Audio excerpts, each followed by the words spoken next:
as a springtime rain, to have a friend right in your corner. Your heart will feel a little warmer. Tender loving care, tender loving care. Each warm and friendly touch lets someone know you care so much. Tender loving care, tender loving care.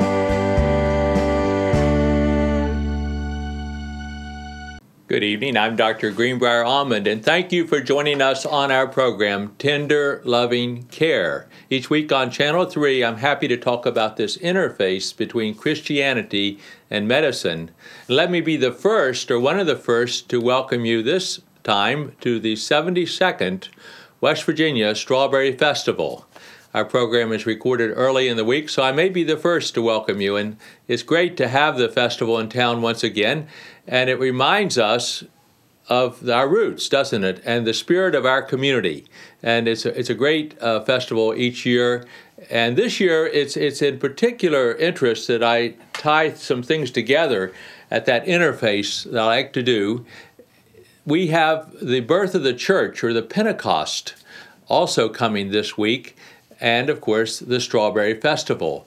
And it's interesting that they happen together, and they happen together at the very first celebration of Pentecost. I'd like to go back to a footnote in a Bible that outlines what happened in Acts at the beginning of the birth of the church.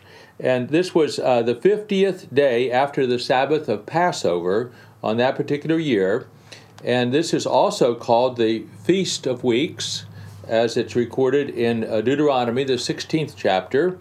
It's also called the Feast of the Harvest. See, now we're getting close to strawberries, aren't we? The Feast of the Harvest, we can call that the Strawberry Festival, and of course the name of Pentecost. That's Exodus, the 23rd chapter. The other common way that the Pentecost, the 50th day after the Passover is spoken of, is the Day of the First Fruits. How about that? Now we're even getting closer to strawberries, and that's in Numbers. That's the 28th chapter, the 26th verse of Numbers. And the Bible records that everyone is all together. And that's one good thing about our community this week too, isn't it? We're all together. And so I want to just share maybe a little bit of the tidbits of history that I know about the Strawberry Festival. I'm getting close to having been at all of them, I guess. This is the 72nd one, so I'm getting up there past retirement now, and so you can guess how old I am. But it's good that we're all together. And I want to go back in one of the stories that my father told, Dr. Harold Almond. This is recorded in a book called Tender Loving Care: Stories of a West Virginia Doctor, based on programs when Dad was a guest here on this TV, Channel 3, years ago. He was a guest over 50 times in his lifetime. And one time, about the time of the Strawberry Festival, he brought in a song composed by Linda Booth Cornett. And Linda also wrote for the record Delta, just a very creative person. Again, you see the theme, creativity, the spirit, the celebration, and Pentecost coming together. Well, Linda wrote what Dad thought was one of the best songs ever written about the strawberry. And it was our theme song the year that it was written. And I think this was back in the early 90s. Here it is. I'm not going to sing it, but I'd like to, I'd love to have someone sing it at the festival every year, but that would be up to creative people who put the festival together. But here it is. It's to the tune, Let Me Call You Sweetheart. Now that, to people who are even older than I am, they would know that as a very popular song. Let me call you sweetheart. I'm in love with you, you know, the song. But here it is. Well, God created berries to grow upon the vine, sweet strawberries that taste divine. One is called the sweetheart, a favorite of mine, princess of the berries, the farmer's valentine. Because Linda's getting into the spirit, isn't she?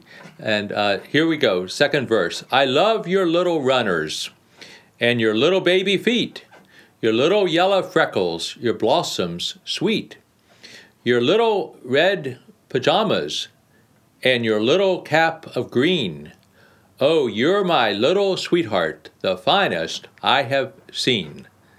Isn't that cute? And I'm a granddad, and you know, if you get started on grandbabies, that's another topic that will occupy us for a long time. But here we have the little sweetheart being portrayed as a baby with the runners, with the pajamas.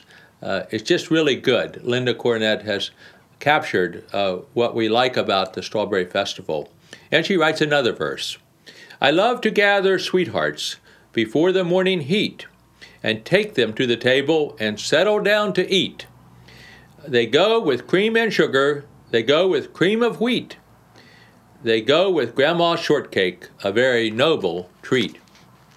And I hope that you're going to eat a lot of strawberries this week. I know I'm already stocking up on mine, and it began at the farmer's market with a rhubarb strawberry pie, and it's not going to stop for a long time. So this is including a grandma's shortcake. So there's opportunities to enjoy the strawberry. And Linda was really in a creative mood. She wrote another verse. When the time is ready, following the snow, you can plant some sweethearts and help them grow.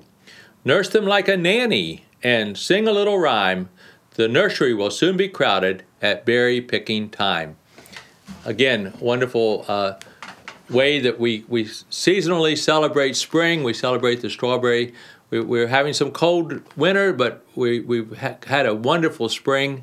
And again, I know why Linda wrote this fifth verse about the strawberry following the snow. And of course, the reason for the straw, you who may not be a farmer, is that you cover the strawberry plant to protect it in the winter as a blanket. And also then, as the strawberry grows, then it doesn't necessarily touch the dirt. The straw will be a cushion for the berry as it grows. So Linda's right in tune, in sync with farmers and with our season. And finally, another verse. Let me call you sweetheart, I'm in love with you. Sweet and red as rubies, fresh as dew. You are the finest berry the farmer ever grew. Let me call you sweetheart, I'm in love with you. Now, if you like that, these books are for sale. It's an advertisement up on Main Street at the Strawberry Festival headquarters and at the Art Co-op Center and the Historic Society, so several places in town, stories of the Strawberry Festival, including Linda Booth Cornett's Let Me Call You Sweetheart. Another way I want to tie this together to the Festival of First Fruits, the Festival of the Harvest, the Pentecost that we also are celebrating as the birth of the church, as well as our town and our state, West Virginia Strawberry Festival. I want to remember a benediction by Reverend Steve Engel. This was in 1987. He was asked to give a prayer as we have a coronation of our Queen and King. And this will be, I believe, on Wednesday night this year. But in 1987, Steve Engel, he was pastor at the Chapel Hill United Methodist Church at that time, gave this a really wonderful strawberry benediction or prayer. And I think it reminds us then of something of the spiritual quality of our celebration. What is our commonality? What is bringing us together as a community? Neighborliness, strawberries gathering together, and of course, God. Let the color of these strawberries remind us of the beauty of creation. Let the taste of these strawberries remind us of the sweetness of a fruitful life. Let the size of these strawberries remind us of the time and effort given by the growers. Let these strawberries remind us of lives that are enriched as we share with each other. Bless these strawberries as symbols of lives that are pure and sweet. Amen. And amen. And thank you, Reverend Steve Engel, and all the pastors who will be praying for the celebration this week. And it is a fruitful time for us all, and that we grow together as a community. I want to go back and celebrate some songs that also are recorded in the Bible about the first fruits harvest, the Pentecost harvest that we are celebrating this year. They coincide together. This is the 50th day after the Easter celebration, and so let's look at Psalm 104, and I want to just look up verse 24 through 34.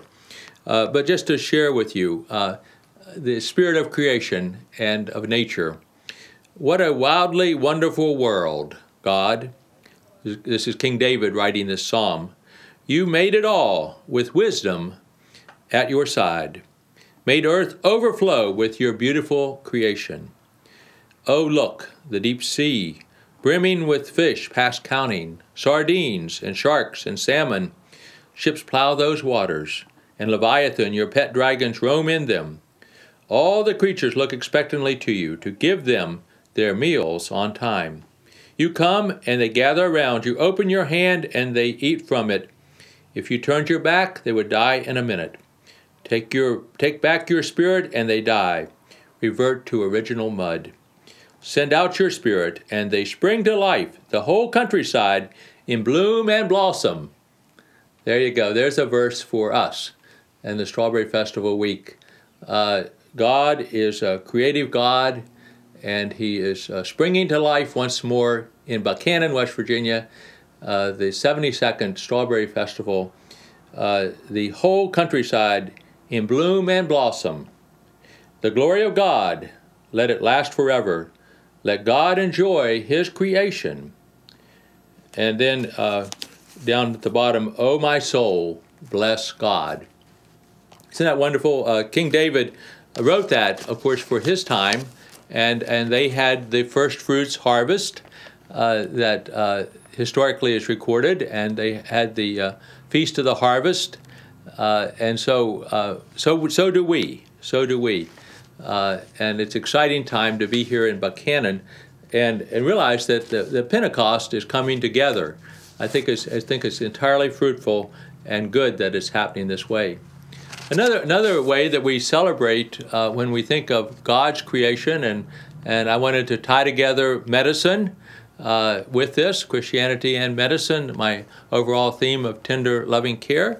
The story in Ezekiel of dry bones, and our Strawberry Festival king got this one, and he was heard to be telling this story about a man who challenged God and challenged God to grow things and to make something and to make new life and make life from dry bones. And so this man was up to the challenge, and he said, God, I can outdo you. Well, any smart farmer and any smart doctor knows that we cannot outdo God. We depend on God for the harvest. We depend on God for the growing, as our Strawberry Festival king knows. But anyway, as this story goes that he was relaying, God says, okay, we'll have a challenge. You make a creation the best you can, and then I will top that as God. And so the man who was proud and ready for the fall, if the bigger they are, the harder they fall, and he was full of himself. Anyway, he began to create, and he reached down to get dirt and to form it into a ball. And God said, wait a minute, you have to make your own dirt. I'm God, and that is my dirt. I made that. And I've heard my mother say this as a gardener many times, and I hope you enjoy the story. But anyway, the point being that I've heard my mother say many times that we're not so smart. We can't even make dirt. And it's apropos to this. Well, here's a very famous story from Ezekiel about dry bones. And kids love this story. If you have children, grandchildren, they will enjoy this story immensely. This is about the breath of life and the importance of God breathing. And incidentally, the Spirit of God is often portrayed as wind or breath. And so here, God grabbed me, Ezekiel was saying, God's Spirit took me up and set me down in the middle of an open plain strewn with bones. He led me around, and among them, a lot of bones. There were bones all over the plain, dry bones, bleached by the sun. He said to me, Son of man, can these bones live? And I said, Master God, only you know that. Now there's a good answer. Only you know that, God. He said to me, prophesy over these bones, dry bones, listen to the message of God. God the Master told the dry bones, watch this, I'm bringing the breath of life, that spirit of Pentecost, that spirit of life, that spirit that springs into life, that we've heard from Linda Cornett's song, and we've heard from Steve Ingles' prayer, and we've heard now about from Ezekiel, the breath of life that comes to life. I will attach sinews to you and put meat on your bones, cover you with skin and breathe life into you. You'll come alive and you'll realize that I am God. And I prophesied just as I had been commanded. As I prophesied, there was a sound and a rustling, and the bones moved and came together, bone to bone. Ezekiel is saying, he's observing this. I kept watching. Sinews formed, then muscle on the bones, then skin stretched over them, but they had no breath in them.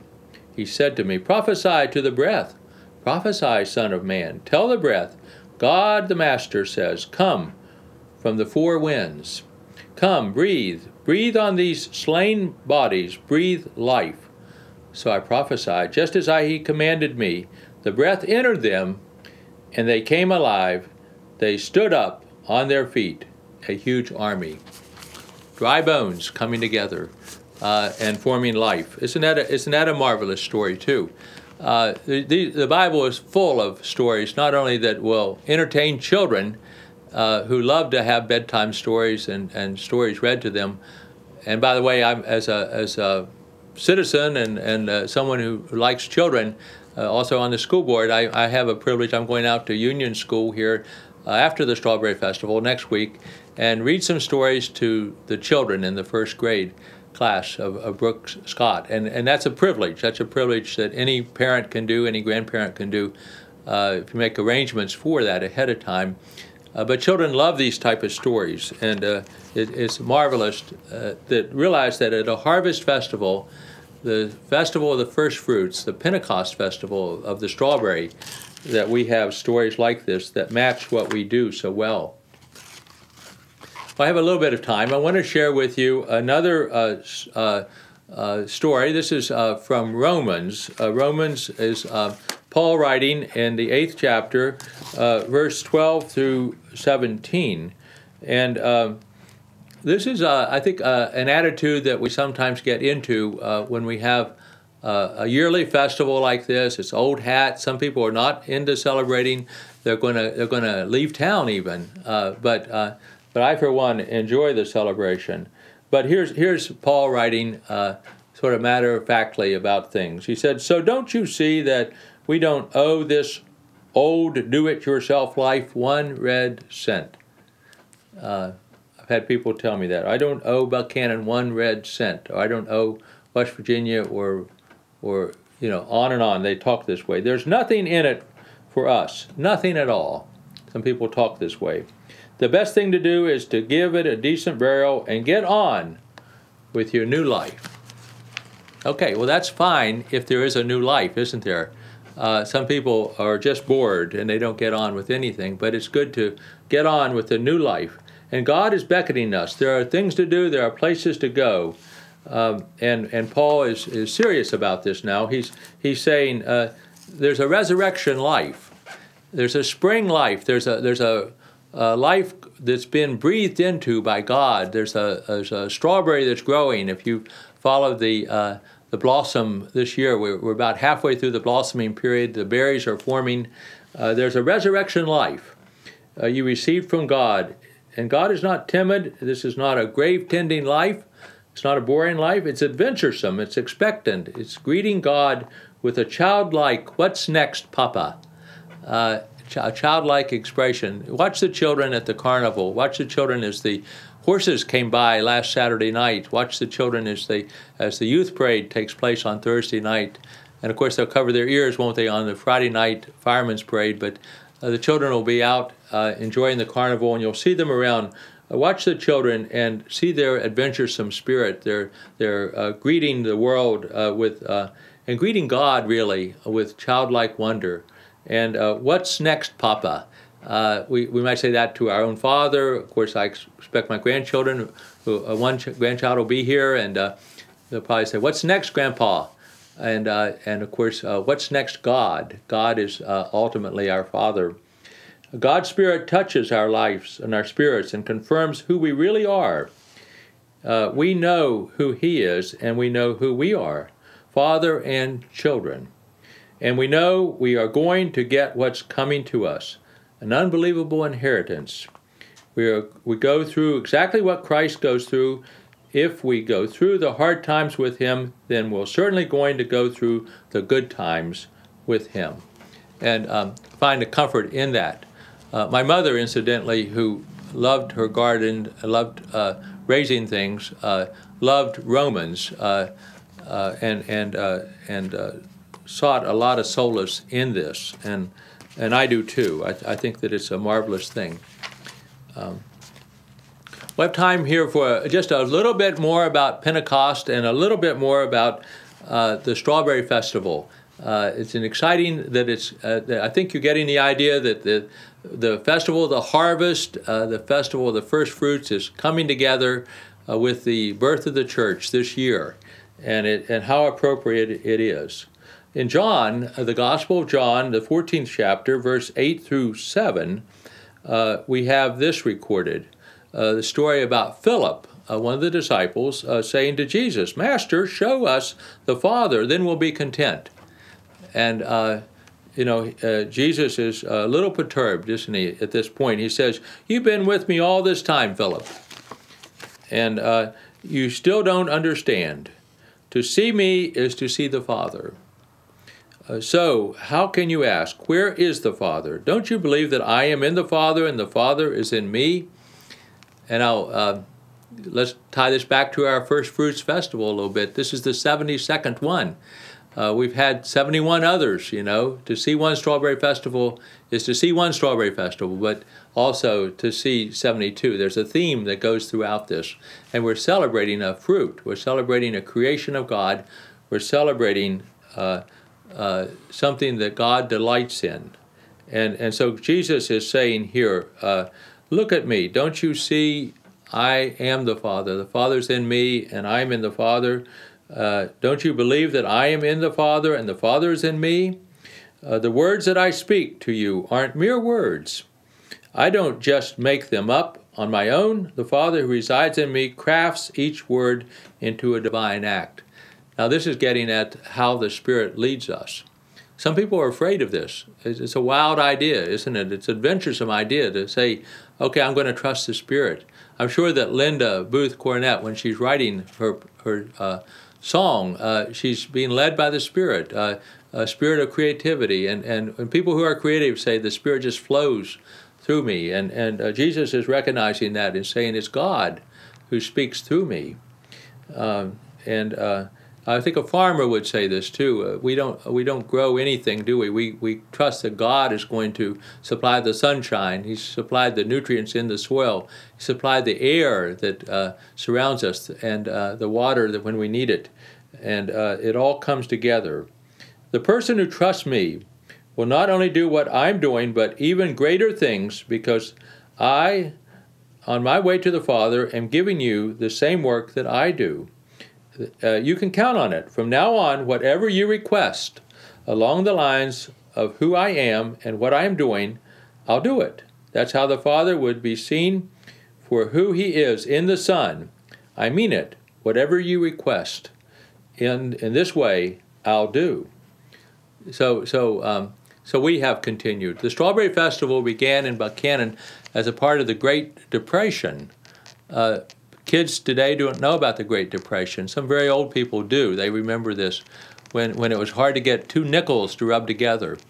And the idea was to have the strawberry, which grows wild here, cultivated, and on the hillsides, women and children could gather it.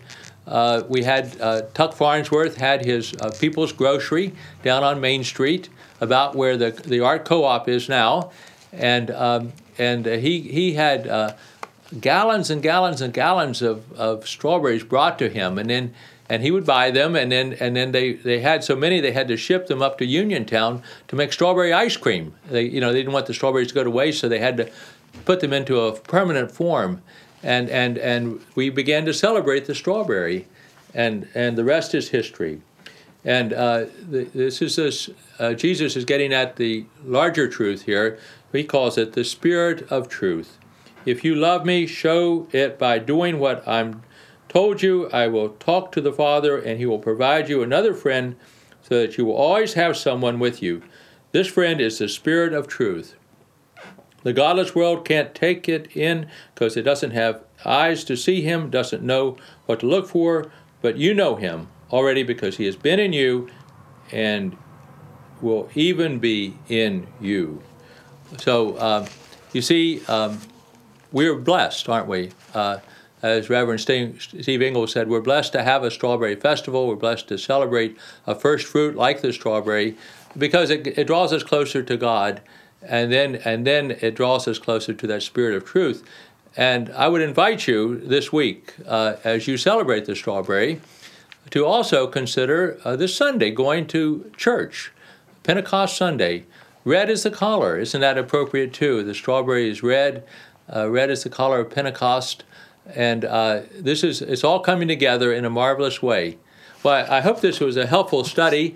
There's much more to say, of course, but until the next time, this is Dr. Greenbrier Almond, thanking you for joining us on our program, Tender Loving Care. Special thanks to Channel 3 for the opportunity to come your way each week. Have a great festival.